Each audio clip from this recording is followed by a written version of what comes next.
सभी दर्शकों का सलाम दिल्ली न्यूज़ में हार्दिक स्वागत है। दर्शकों, रोहिणी क्षेत्र में सर्वव्यापी हिंदू सेना का वार्षिक समारोह आयोजित किया गया।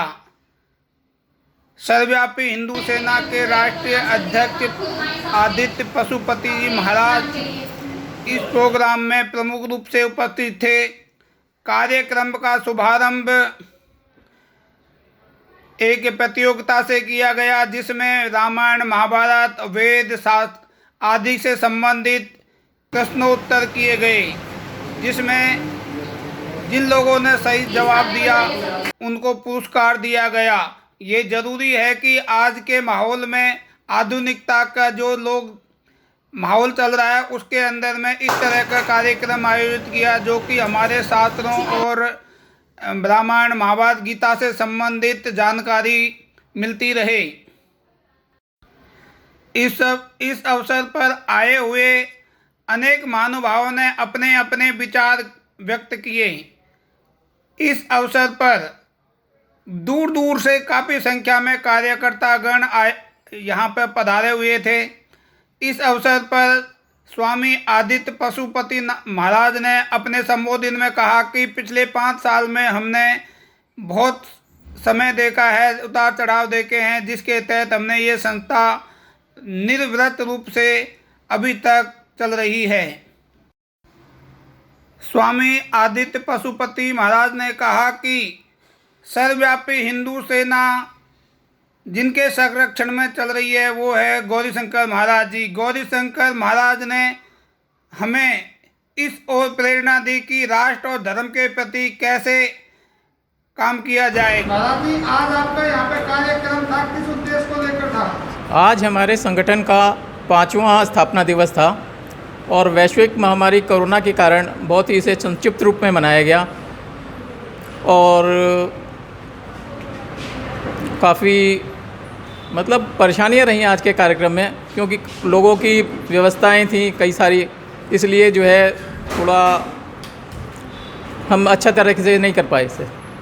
हिंदू सेना के क्या उद्देश्य रहे? सर्वव्यापी हिंदू सेना का उद्देश्य तो मेन हिंदू और हिंदुत्व के रक्षा करना ही है और इसके अलावा हम बहुत सारे NGOs की तरह भी काम करते हैं, सामाजिक सेवा और नेत्र जांच शिविर, स्वास्थ्य जांच शिविर आदि कार्यक्रम भी करते हैं। अभी तक सर्वव्यापी हिंदू सेना ने किन किन कार्यों को अंजाम दिया है? क्या क्या कार्य किए विशेषकर? सर्वव्यापी हिंदू सेना ने काफ़ी सारे हम लोगों ने काम किए हैं। सबसे पहले तो हमने एक मुंबई में एक ऑफिस खोला जो कि बिलालपाड़ा जगह में था, जहाँ पे 80% मुस्लिम्स हैं और वहाँ हिंदू लोगों को बहुत प्रताड़ित किया जाता था। एक हमने वहाँ पे एक कार्यक्रम किया और उसके बाद एक ऑफिस खोला जहाँ पे हम अभी भी सहायता लोगों को दे रहे हैं। इसके बाद 600 साल एक पुराना समाधि स्थल था जौनपुर में, जिसको कि मुग़लों के ज़माने में तोड़ दिया गया था, उसको दोबारा से अपने संरक्षण में लेके उसका पुनर्निर्माण किया जा रहा है। क्या नाम था उसका? उसका नाम है जोगीवीर पीठ जी। तो उस पीठ के माध्यम से आपने और क्या क्या कार्य किए विशेषकर? उस पीठ के माध्यम से कुछ स्वास्थ्य सेवाएं दी गई हैं, वहाँ पे भजन कीर्तन चलता है और इसके अलावा वहाँ पे एक डेली भंडारा का एक कार्यक्रम है हमारा, जिसमें रोज़ जो है भजन किए जाते हैं और रोज़ ही भंडारा किया जाता है गरीबों के लिए। अच्छा महाराज जी, भविष्य में आपके सर्वव्यापी हिंदू सेना के क्या क्या कार्य होंगे विशेषकर? भविष्य में हमारी सेना के कार्य तो सारे हिंदुत्व के ही होंगे। हम जो है पूरी तरह से मेहनत करके हिंदुत्व को बढ़ावा देंगे और इसके अलावा अगर बीजेपी जब तक सत्ता में है तब तक हम उसके साथ हैं और अगर वो सत्ता से बैठती है तो हम एक राजनीतिक पार्टी बनकर अपने कैंडिडेट्स भी खड़ा करेंगे और इलेक्शन लड़ेंगे। पशुपति जी, हमने आपके फेसबुक के काफ़ी पोस्ट देखी हैं, उसमें आप लग रहे कि एक तरह से हिंदुओं के लिए कट्टर हैं। जिस तरह से योगी जी हैं उसी तरह से आप भी अपने बयान देते हैं। सब आप जैसे भाइयों का प्यार है जो ऐसा कहते हैं। आज के कार्यक्रम के दर्शकों को क्या संदेश देना चाहते हैं? यही देता हूँ कि संदेश देना चाहूँगा कि कठिनाइयाँ कितनी भी हों, हमें जो कार्य करना है वो हम करेंगे और करते रहेंगे। सर, मेरा नाम सुनीता तिवारी है और सर के साथ मैं एक सोशल नेटवर्क से जुड़ी थी, फेसबुक से। सर को मैं देखती थी कि हमेशा हिंदू और ब्राह्मणों के प्रति, एक हिंदुत्व के प्रति इनका मतलब एक प्रचार करना, जागरूक करना, ये मुझे अच्छा लगता था। क्योंकि मैं धार्मिक इन सब चीज़ों में मैं बहुत विश्वास रखती हूँ, तो मुझे अच्छा लगता था। तो मैं खुद ही इनको रिक्वेस्ट भेजी और इनसे उसके बाद से इनका पोस्ट पे लाइक करना, कमेंट करना मैंने शुरू कर दिया। 4 साल लगभग हमें जुड़े हुए हो गए एक दूसरे से। उसके बाद एक शास्त्री जी हैं, उन्होंने एक ग्रुप में हमें जोड़े थे जो ब्राह्मण समाज का ग्रुप था।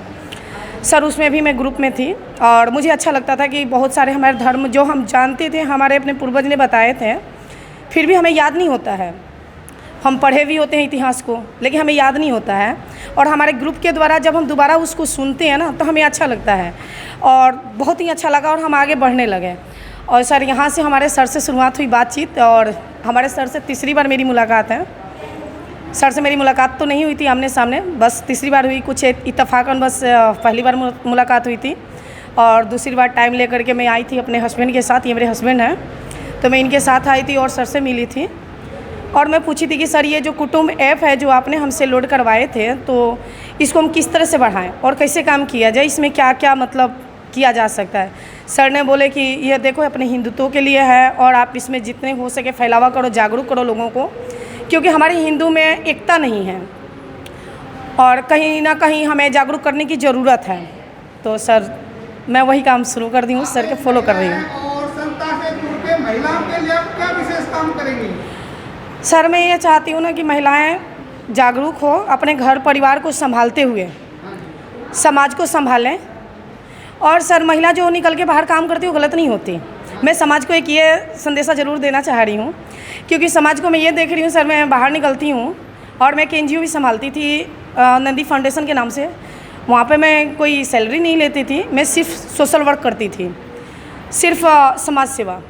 मेरा सोच था कि समाज को जागरूक करना है। वहाँ पे 350 बच्चियाँ हमारे पास पढ़ती थी सर, लेकिन मैं लोगों को सोच नहीं बदल पाई वहाँ पे। और वहाँ से मेरा ये जो शुरू हुआ कहानी कि मुझे आगे लोगों को जागरूक करना है। कैसे जागरूक करें? जो औरतें घर में रहती हैं, बोल नहीं पाती हैं, पढ़ लिख करके भी घर में है, बाहर निकलती हैं, लोगों की इतनी सारी बुराइयाँ, इतनी सारे लोगों के मतलब बातों को, कमेंट को मतलब उनको सहन करना।